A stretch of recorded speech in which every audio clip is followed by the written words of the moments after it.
The AMD Radeon RX 6600 XT has arrived to do its thing for PC gamers, but its thing is a bit of a perplexing proposition more than halfway through 2021. According to Brad's review, it's faster and more efficient than AMD's last generation of GPUs and goes toe-to-toe with its direct competitor. But the MSRP of $379 makes it a tough pill to swallow, even without inflated prices.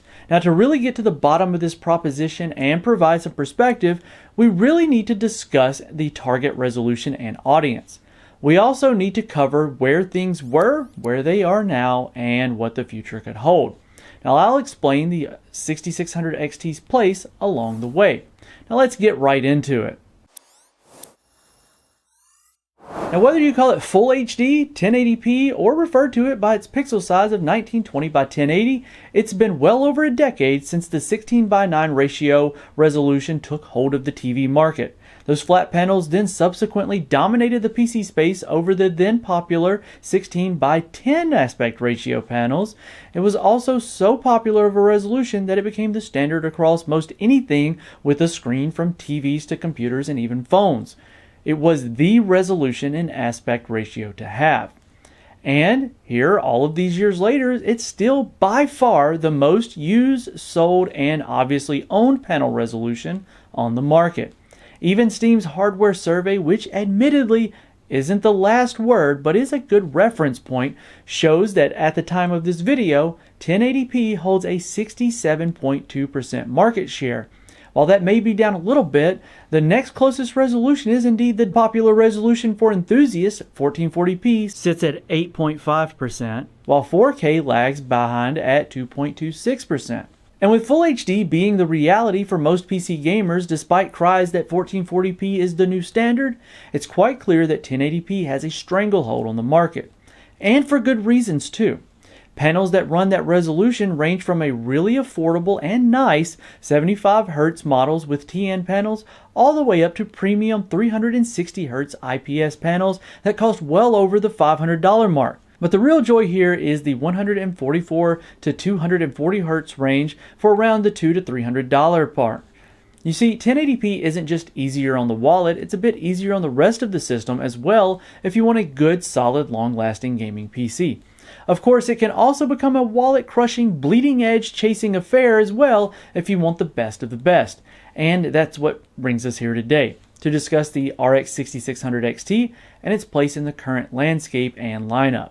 The Radeon RX 6600 XT is the successor to the Radeon RX 5600 XT with quite a few changes to its core structure. The RX 6600 XT has moved onto the RDNA 2 powered GPU core, consisting of 32 compute units, making up 2,048 string processors with a game clock of 2,359 MHz. Now that's a change from the 36 compute units of the RX 5600 XT, but downclocked at 1,375 MHz. Memory also sees an increase from 6 GB to 8 GB, but it does see a reduction of traditional bandwidth from 288 GB per second down to 256 GB per second due to the reduced 128-bit bus interface. However, the RX 6600 XT does benefit from the addition of 32 MB of Infinity Cache to boost its theoretical bandwidth, and all of this is done with a small TDP bump up to 160 watts from the RX 5600 XT's 150 watt rating. There are other additional features like full DX12 Ultimate support, so now it has the ability to make use of variable rate shading, mesh shaders when they come along, as well as hardware accelerated real-time ray tracing. All of this certainly comes at a price. The Radeon RX 5600 XT hit the streets with an MSRP of $279, and if that's where the RX 6600 XT had come in around that same price, it would have been a godsend in this current market. But due to component shortages and increased manufacturing costs, among other variables, the Radeon RX 6600 XT is coming to the market at $379, while still targeting that absolute top-tier 1080p experience. But how competitive is it at that mark? Well, Brad has the full rundown of performance using the Asus Strix model across many titles at 1080p and 1440p resolutions, and if you really want to dig in and digest those charts, follow the link in the description below for that.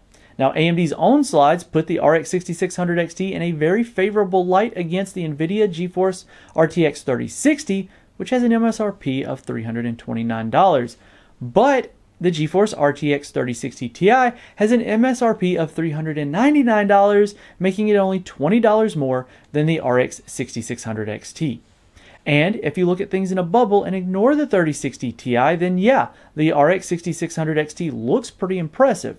It's always ahead of last generation's RX 5700 XT, and the RTX 3060 stays in the rear view so long as you don't enable ray tracing. Then the story shifts quite a bit, of course. But if you look at the RTX 3060 Ti in the mix, it becomes the clear winner in basically every instance. It only is bested by the RX 6600 XT in terms of power consumption, which is quite good as the RDNA 2 architecture continues to prove its salt when it comes to power efficiency. So it's faster than last generation, uses less power, stands up great against what it considers to be its direct competitor, but the MSRP of the Radeon RX 6600 XT puts it too close to the GeForce RTX 3060 Ti to be able to ignore that. Its $379 starting MSRP also really moves it past just being a 1080p card, and it needs to be considered as, at the very least, an entry-level 1440p card. After all, that's how the Radeon RX 480 with 8GB was even marketed for its time.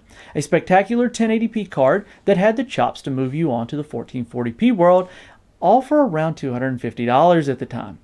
But things are different now and games are much more demanding, and the Radeon RX 6600 XT delivers on its own promises, showcasing spectacular high refresh rate 1080p gaming, as well as being able to crank those settings, but it fails to really move the needle in this price range for Radeon. Outside of the new DX12 Ultimate features, it offers a small bump over last gen's RX 5700 XT, and not enough over the RX 5600 XT to likely get those gamers to upgrade.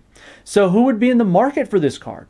Well, it's likely those still clutching onto their Vega 56 or even their GTX 1070 class cards from years back.